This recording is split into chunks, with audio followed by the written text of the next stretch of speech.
Lamar Jackson has finally reached a contract agreement with the Baltimore Ravens worth $260 million with $180 million, $85 million guaranteed.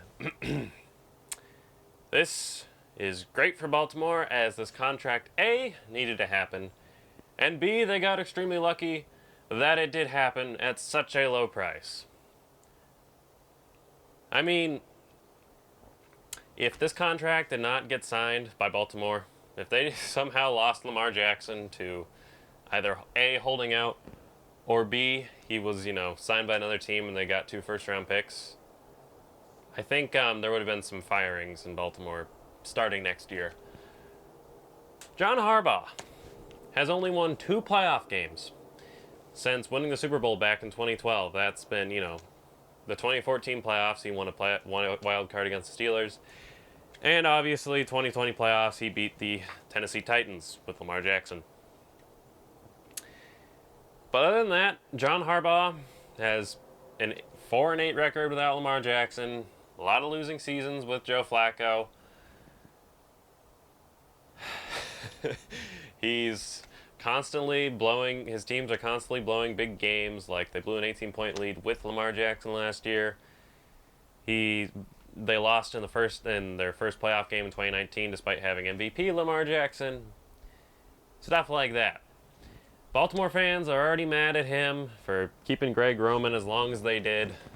I mean, people are starting to think that maybe he should be out of there. And yeah, I don't think it's gonna. And the only reason he hasn't been fired yet is because Lamar Jackson has, come in and won 70% of his games as a starter.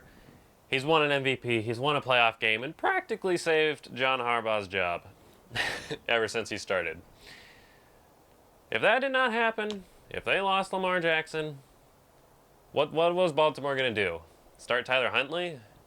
I don't even think they have Tyler Huntley anymore. What were they going to do? They're going to draft Will Levis because, he was the only quarterback available and hope that he develops quickly.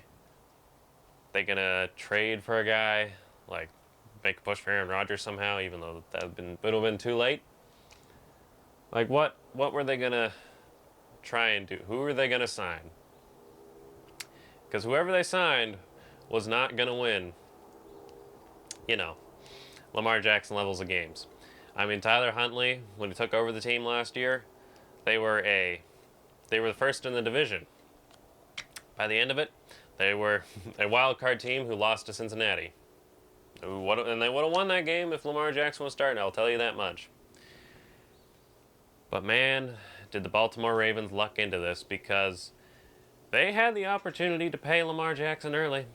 They had all the time in the world. I mean, in 2022, when Deshaun Watson was traded to Cleveland and signed to that ridiculous deal from, an already ridiculous trade, Baltimore could have signed Lamar up for a, $250 million deal.